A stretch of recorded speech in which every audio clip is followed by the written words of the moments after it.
Well, hello everybody, and today I'm going to be opening up a pack of the Star Wars customizable card game Cloud City expansion. And actually, in a strange sort of way, I'm quite excited to do this because back in the 1990s I used to open up Star Wars CCG packs and play with them, and it was a hobby that gave me a great deal of fun over a great number of years.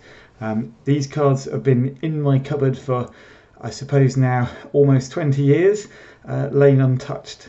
So it's quite nice to be opening a pack of them today. But I thought rather than just crack into the pack, I'd also show you where the pack's coming from. If you walked into a Virgin Megastore between about 1996 and 2001, you would undoubtedly have seen something like this. Still got its Virgin Megastore price tag on it. But this is a booster box display of Cloud City packs.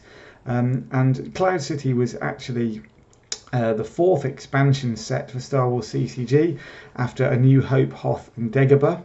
But Cloud City holds a special place for me because I'd just taken up the game just before Cloud City was released.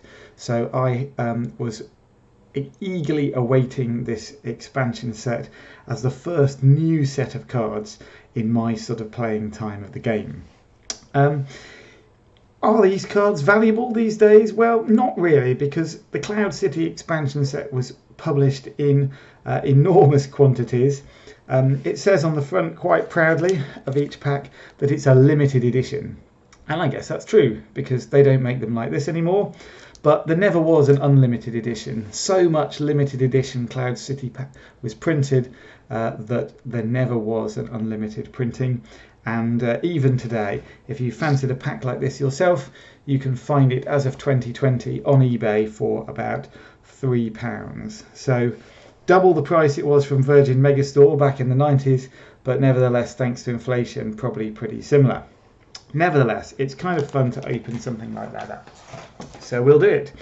It's a 9-card pack.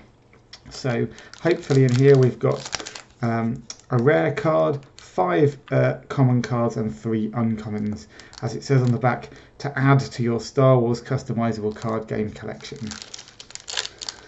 Now, famously, Star Wars CCG had an awful lot of quite bad rare cards, so not holding out my breath of getting something too amazing from this pack, but the actual commons and uncommons were very, very playable and had some really good cards for use in the game. So we'll see what we get and we'll see what memories that brings back. So looking at the commons first, Cloud City Engineer, that wasn't a card that was used very much.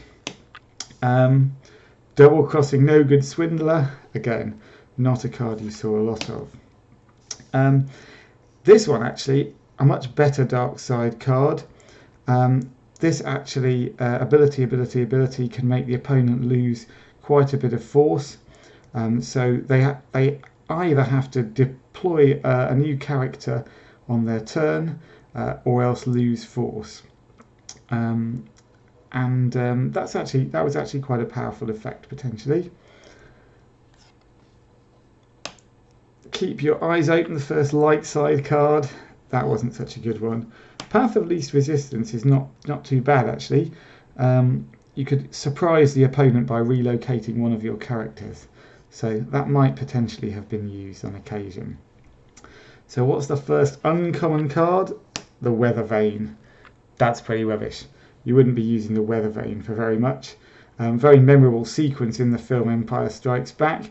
Luke being rescued from the Weather Vane, but that wasn't a card that was used very much. Similarly, Hero of 1,000 Devices is a bit niche.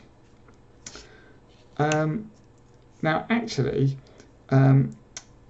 this strange card Kebich was used a little bit. So this says, when at a site an opponent's losing force at cloud sectors in the same planet, the lost force must come from the reserve deck if possible.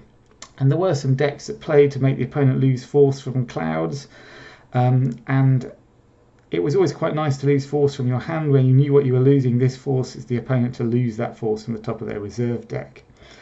It's also covered bizarrely in a little bit of dust, so I don't know quite what's gone wrong with the printing there, but it's a slightly misprinted card. Another interesting thing is Kebich is not a name you'll hear in the actual film of The Empire Strikes Back, but it looks like it's an anagram of Becky. And one thing that Decipher used to do is they did let the designers of the cards use anagrams of their own name or names of their friends and family as official Star Wars characters. So I don't know who the original Becky was after whom this card is named, but I guess somebody out there somewhere must know. And finally, the rare card. Let's see, what is it? It's a device. That's a bit bizarre. It's the interrogation array. So that's not very familiar to me. Deploy on a prison. During a control phase, opponent loses a force for each captive there. I don't think the interrogation array is going to be played very much.